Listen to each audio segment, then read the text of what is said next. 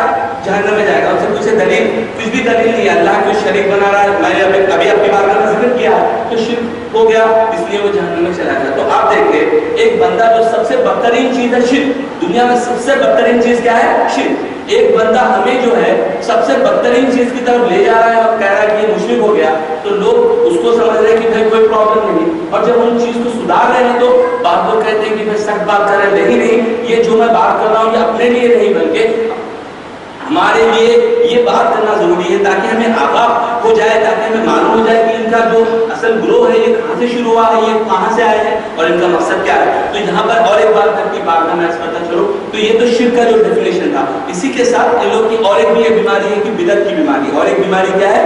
بدعت، یعنی ہر بات پر یہی بات آتے ہیں کہ بھائی یہ جو چیز ہے یہ بدعت ہے، یہ بدعت کیوں ہے؟ پوچھیں کہ بھائی بدعت کیوں ہے، تو کہتے ہیں کہ بھائی حضور کے دور میں نہیں ہوا تھا تو یہ اب ہو رہا ہے نا، اسی وجہ سے یہ بدعت ہے۔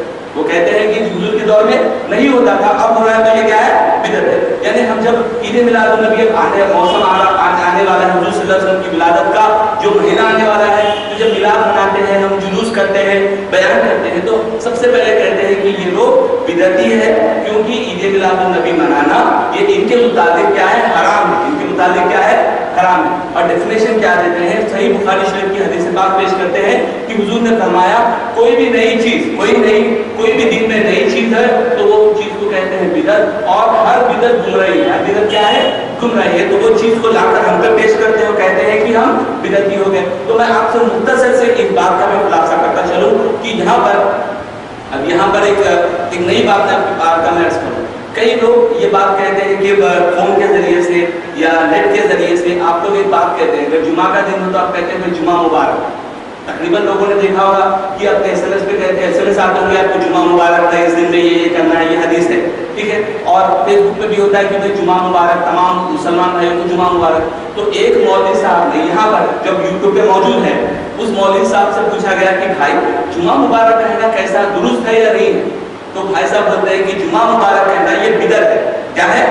بدعت ہے۔ تو ان سے جب پوچھا گیا کہ بدعت کیوں ہے تو انہوں نے دلیل دینا شروع کر رہے ہیں کہ بتا رہے ہیں کہ ہاں یہ اس لیے بدعت ہے کیونکہ ہاں میں مانتا ہوں جمعہ عید ہے، جمعہ عید المومنین ہے، جمعہ عید ہے، اور میں بتاتا چلوں کہ عید الفطر اور بقرعید سے بھی زیادہ افضل جمعہ کا دن ہے۔ تو وہ کہنے لگے کہ عید تو ہے لیکن کسی صحابی نے کبھی مبارکباد دی ہے، کسی صحابی نے دی ہے، یا کسی صحابی نے کسی صحابی کو کیا رسول نے کسی کو جمعہ مبارک کہا ہے؟ نہیں کہا۔ تو اس کا مفہوم یہ ہے کہ جمعہ مبارک کسی صحابی حضور نے نہیں کہا، صحابی نے نہیں کہا، تابعی نے نہیں کہا، اسی وجہ سے یہ کیا ہو گیا؟ بدعت۔ اور ان کے مطابق ہر بدعت کہاں جائے؟ بدعت کرنے والا کہاں جائے گا؟ جہنم میں۔ یعنی آج ایک نیا فتنہ ملا ہے کہ جمعہ مبارک کرنے والا کہاں جائے گا؟ جہنم میں، ان کے مطابق۔ تو آپ دیکھیں ان کی اتنی کم عقلی ہے کہ اس بات کو سمجھ ہی نہیں رہے۔ تو یہاں پر میں آپ کے سامنے ایک مختصر سا اصول عرض کرتا چلوں کہ علماء کرام اس بات کو واضح فرماتے ہیں کہ بدعت کی تعریف یہ نہیں کہ جو حضور کے دور میں نہیں وہ آج ہم کر رہے ہیں تو وہ بدعت ہو گیا۔ آپ کے سامنے میں ایک چھوٹا سا مثال عرض کرتا چلوں، جو قرآن پاک ابھی ہمارے پاس 30 پاروں میں پورا ایک بینڈنگ کی طرح بک کی شکل میں موجود ہے، ٹھیک ہے۔ اور یہ بک کی شکل میں موجود کے علاوہ جب آپ قرآن شریف کھولتے ہیں، الف لام میم جب پڑھتے ہیں تو الف کے اوپر ایک بڑی سی لائن، پھر لام کے اوپر بڑی سی لائن، پھر میم کے اوپر ایک بڑی سی لائن ہوتی ہے جسے ہم حرکات کہتے ہیں، زبردست پیش اور جو ہے حرکات وغیرہ ہوتے ہیں۔ تو آپ مجھے ایک بات بتائیں، کیا حضور صلی اللہ علیہ وسلم کے دور میں، صحابہ کے دور میں قرآن پاک پر حرکات ہوتی تھی یا نہیں ہوتی تھی؟ آپ اس کو ریسرچ کر لیجیے، وہ نہیں ہوتی تھی۔ کیوں؟ کیونکہ عربک جو اگر آپ حدیث کی کتابیں پڑھیں گے تو عربک بغیر زیر زبر کے پڑھی جاتی ہے، یعنی وہ اس طرح سے ہوتا ہے کہ جب ہم عربک کے گرامر کو سیکھ لیں گے تو وہاں پر صرف اس طرح ہوگا کہ صرف الف اور لام ہوگا تو آٹومیٹکلی ہمارے ذہن میں جب گرامر آئے تو ہمیں پتہ چلے گا کہ یہ الف کا جو ہے زبر ہے اور یہاں پر جو ہے جزم ہے، تو ہم آٹومیٹکلی سے پڑھیں گے ال، اور جب ہم کی طرف جائیں گے تو آٹومیٹک ہم پڑھیں گے۔ تو عربک کا یہ قاعدہ ہے، اور عربک جو نسل عربی نسل جو ہوتے ہیں اور جو عربک سیکھتے ہیں تو کبھی وہ زیر زبر کے ساتھ نہیں پڑھتے۔ تو آپ بتائیں حضور کے دور میں بغیر زیر زبر کا، اور وہاں پر تو کتاب بھی نہیں تھی بلکہ صرف پتوں پر درختوں پر لکھا جاتا تھا، تو یہاں پر ہمارے پاس زیر زبر والا قرآن ہے، تو آپ کے مطابق جو حضور کے دور میں نہیں وہ آج ہو تو وہ کیا ہوگا؟ بدعت۔ تو آپ مجھے بتائیں کہ قرآن شریف کو آپ لوگ اس طرح سے پڑھ رہے ہیں، کیا وہ بدعت ہے یا ثواب ہے؟ ثواب ہے۔ تو آپ بتائیں کہ آپ نے تو ڈیفینیشن کیا کہ جب میلاد النبی جب نہیں بناتے تھے آج بنانے، تو یہ کیا ہو گیا؟ بدعت۔ تو قرآن شریف ہم پڑھ رہے ہیں تو یہ ثواب کیسے ہو گیا؟ تو یہاں پر ایک کلیریفیکیشن کر دوں، یہ بیوقوفی ہے، یہ لوگ کی کیا ہے؟ یہ بیوقوفی، کیونکہ انہوں نے دین کو اب مذاق بنا لیا، یعنی جو اپنے دل میں جو سمجھ میں آیا، ہمارے جو مولوی صاحب نے ڈیفینیشن کر دیا وہ ہمارا ڈیفینیشن نہیں، بلکہ علماء کرام فرماتے ہیں بدعت کی دو قسمیں ہوتی ہے، بدعت سیئہ اور بدعت حسنہ۔ یعنی بدعت سیئہ اسے کہتے ہیں جو بدعت، جو چیز حضور صلی اللہ علیہ وسلم کے دور میں نہ ہو، اسے کسی نے ایجاد کر دیا اور اگر وہ شریعت کے خلاف ہو تو وہ بدعت سیئہ ہوتی ہے۔ ایگزامپل آپ لے لیجیے، اب حضور صلی اللہ علیہ وسلم کے دور میں ٹی وی تھا، حضور صلی اللہ علیہ وسلم کے دور میں ٹی وی تھا نہیں، اگر آج کے دور میں ہم اگر ٹی وی میں اگر گناہ کے کام، اگر نیکی کر رہے ہیں تو الگ بات ہے، گناہ کے کام کریں گے تو یہ بدعت ہوگا۔ یہ کیسی بدعت ہوگی؟ یہ ایسی بدعت ہوگی کہ وہ جہنم میں لے جائے گی۔ تو یہاں پر ایک ہے بدعت سیئہ، یعنی وہ بدعت اگر وہ حضور کے دور میں نہ ہو، صحابہ کے دور میں نہ ہو، لیکن شریعت کے خلاف ہو، اگر ایسی بدعت ہم کریں گے تو کہاں جائیں گے؟ جہنم میں۔ اور علماء نے فرمایا بدعت حسنہ، بدعت حسنہ اسے کہتے ہیں وہ بدعت جو حضور کے دور میں نہیں ہوئی، حضور کے دور میں وہ چیز کو نہیں کیا گیا، لیکن آج ہم کر رہے ہیں۔ جس طرح سے قرآن پاک آپ کھول کر دیکھیں کہ ہم زیر و زبر کے ساتھ پڑھ رہے ہیں، حضور کے صلی اللہ علیہ وسلم کے دور میں اس طرح سے نہیں ہوتا، اس طرح سے ہم عالیشان مسجد میں ہیں، حضور صلی اللہ علیہ وسلم کے دور میں مسجد میں جو نہ کچھ بچھایا ہوتا تھا، صرف مٹی پر نماز بھی پڑھی جاتی تھی اور صرف اوپر جو ہے درخت وغیرہ لگا دیے جاتے تھے۔ تو اس دور سے ہم کمپیئر کریں گے تو آج کے دور میں اس طرح کی مسجد بنانا ثواب کا کام ہے یا گناہ کا کام ہے؟ obviously ثواب کا کام ہے۔ تو یہاں پر اس بات کو سمجھنا چاہیے کہ ہر بدعت گمراہی نہیں بلکہ بدعت کی دو قسمیں علماء نے فرمائی ہے، ایک بدعت سیئہ اور بدعت حسنہ۔ بدعت سیئہ اسے کہتے ہیں جو بری بدعت ہو، اور بدعت حسنہ وہ ہے جو صحیح بدعت ہو۔ اور یہاں پر علماء کرام نے امام جلال الدین سیوطی رحمۃ اللہ تعالیٰ نے ایک رسالہ لکھا جو 900 ہجری کے بزرگ ہے، آج سے تقریباً 500 سال پہلے کے بزرگ ہے، انہوں نے ایک رسالہ لکھا عید میلاد النبی منانے پر، اور آپ نے صاف فرمایا کہ عید میلاد النبی منانا یہ بدعت نہیں بلکہ یہ بدعت حسنہ ہے، اور اس سے منانے سے انشاءاللہ عز و جل اس بندے کو ثواب ملے گا۔ ہاں اگر اس چیز میں کوئی غلط چیز اگر آ جائے، جیسے آج کل کے جو آوارہ قسم کے لوگ بینڈ وغیرہ لگا رہے ہیں، اس میں باجا لگا رہے ہیں، تو یہ بالکل وہ بینڈ باجا لگانا گناہ ہے، لیکن عید میلاد النبی گناہ نہیں ہے۔ عید میلاد النبی منانا یہ مستحب ہے، اور جب انشاءاللہ ہم منائیں گے اور صحیح طریقے سے منائیں گے تو اس کا ثواب بھی ملے گا۔ اور انشاءاللہ عز و جل ہم اور ابھی میلاد النبی کا جو موقع ہے میں انشاءاللہ اور ریفرنسز آپ کی بارگاہ میں قرآن و حدیث سے بھی پیش کرنے کی کوشش کروں گا۔ تو اللہ عز و جل سے دعا ہے کہ جو کچھ بھی بیان ہوا ہے اس میں جو غلطی ہوئی اللہ عز و جل اپنے فضل و کرم سے ہمیں معاف فرمائے، اور ہم سب کو نفس مطمئنہ عطا فرمائے۔ یا اللہ عز و جل ہم سب کو جہنم کے عذاب سے محفوظ رکھ، یا اللہ ہم سب کو تمام گناہوں سے محفوظ رکھ، یا اللہ ہمارے ظاہر اور باطن کو پاک فرما، یا اللہ ہم سب کو علم دین سیکھنے کا جذبہ، علم دین سیکھنے کا درد عطا فرما، یا اللہ عز و جل اپنا خوف عطا فرما، اپنے حبیب صلی اللہ علیہ وسلم کی محبت عطا فرما، یا اللہ عز و جل ہمیں جھوٹ، غیبت، چغلی، وعدہ خلافی، بدنگاہی اور یا اللہ عز و جل کینہ، بغض، حسد تمام گناہوں سے محفوظ رکھ، یا اللہ نیکیوں سے محبت عطا فرما، گناہوں سے نفرت عطا فرما، یا اللہ عز و جل ہم تمام کو جو کچھ ہم نے سنا ہے، جو کچھ ہم نے بیان کیا ہے، سنا ہے، یا اللہ اس کا ثواب اپنے شائن شان عطا فرما، اور یا اللہ اس پر عمل کرنے اور دوسروں تک پہنچانے کی توفیق عطا فرما۔ ان اللہ و ملائکتہ یصلون علی النبی یا ایھا الذین آمنوا صلوا علیہ وسلموا تسلیما۔ سبحان ربک رب العزة عما یصفون والسلام علی المرسلین والحمد للہ۔